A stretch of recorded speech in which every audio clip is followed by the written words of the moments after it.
Over the last several weeks, we've brought to you interviews with a UFO whistleblower, a director who spoke with dozens of officials about possible secret government programs. And tonight, Bret Baier takes a closer look at some of those claims and speaks with a UAP researcher about what they are calling a government cover-up.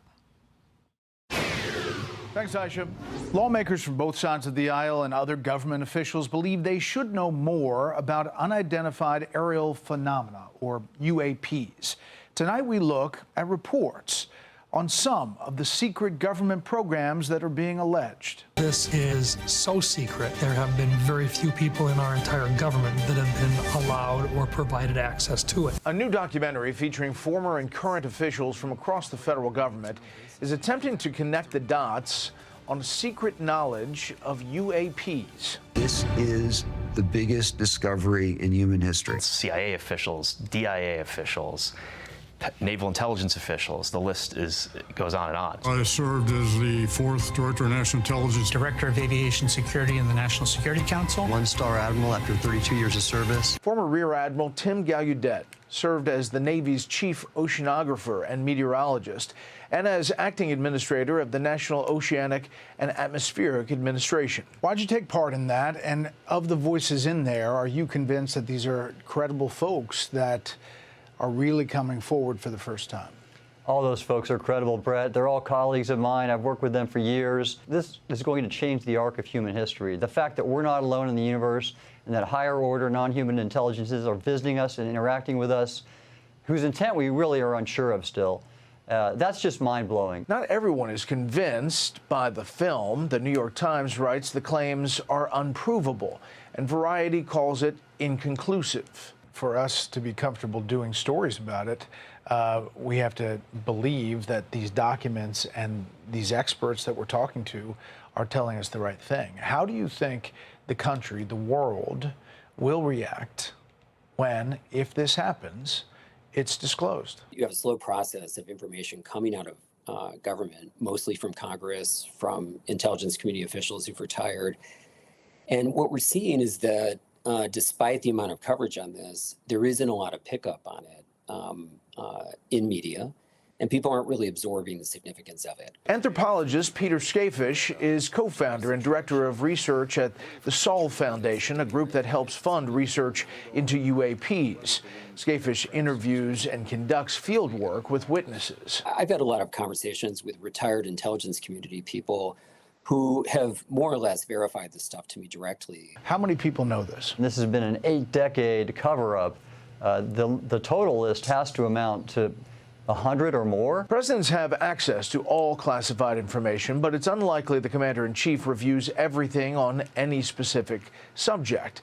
Officials estimate there are billions of classified documents in existence, and as many as 50 million classified records are added every year. Various presidents have been told, but many have not been told. Retired Colonel Carl Nell was the Army director for supporting the UAP task force. Why would a president not be told? There was a feeling that elected officials might not be sophisticated or intellectual enough to deal with that kind of complexity. The Sol Foundation alleges in a report the Eisenhower administration issued a directive giving UFO decision-making the same status as nuclear war powers. A man whom I trust from the Air Force has said that it was, as far as he knew, it was completely inaccurate to believe that they came from any outside or planet or otherwise. The presidents, who have asked for briefings on UAPs, say they have not learned of any suspected cover-ups. So far as I know, they're not hiding information. It's never been my thing, I have to be honest. I have never been a believer. Nell believes presidents could be uninformed because he says private companies oversee the programs. Eisenhower administration may have allowed this to slip out of elected official control into an unelected body that would manage these programs. You understand the skeptics, right? The people who say this is complete BS. This can't be true. You understand where they're coming from, that there's nothing to show besides the, these videos and the testimony. But for them, they haven't seen it in person. Sure. To confirm it. 100%, Brett. Yeah, we want that smoking gun. We want the evidence, the data. And I mean, the most I have knowledge of, though, that was convincing to me is I saw the classified videos that have since been declassified, taken by Navy F-18 aircraft. In 2015, Gallaudet was commanding personnel during a naval exercise off the East Coast when he received an email warning of near mid-air collisions.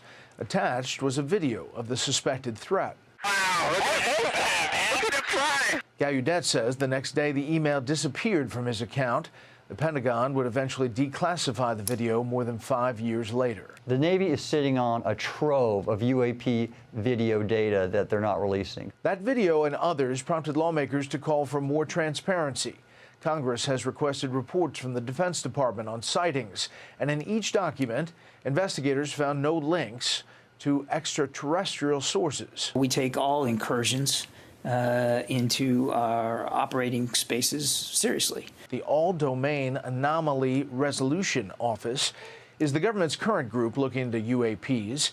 Its findings have been consistent with past Pentagon investigations. To date, AARO has found no verifiable evidence for claims that the U.S. government or private companies have access to or have been reverse engineering extraterrestrial technology. Some former officials claim the U.S. government does have evidence. We learned that the U.S. government was involved in a long-running secret war with other nations to collect and reverse engineer vehicles not made by humans.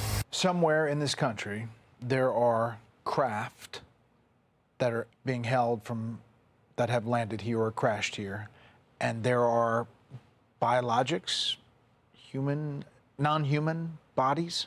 That's correct. Someplace in this country? Someplace. In this program?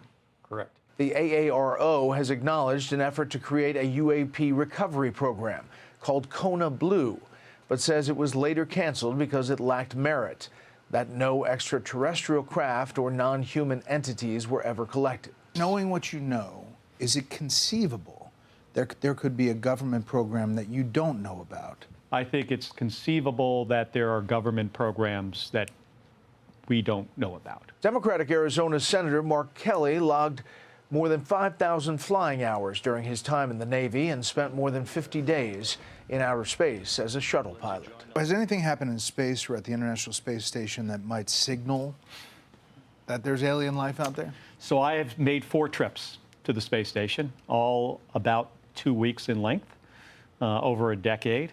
And I have no personal experience with this. I have 54 days in space, which might sound like a lot. My twin brother, 520 days in space. People often look at him and say, hey, you must have seen something in all that time you've spent in space. And the answer is the same as the answer for me. You know, haven't seen anything that indicates anything visiting, our planet. Obviously, there's a lot of interest in these stories. Some people call it crazy, but these reports are happening. We'll continue to follow the UAP stories as more information comes to light, and we'll see how the Trump administration responds to all these reports. We'll send it back to you. Thank you, Bret. Hey, Sean Hannity here. Hey, click here to subscribe to Fox News YouTube page and catch our hottest interviews and most compelling analysis. You will not get it anywhere else.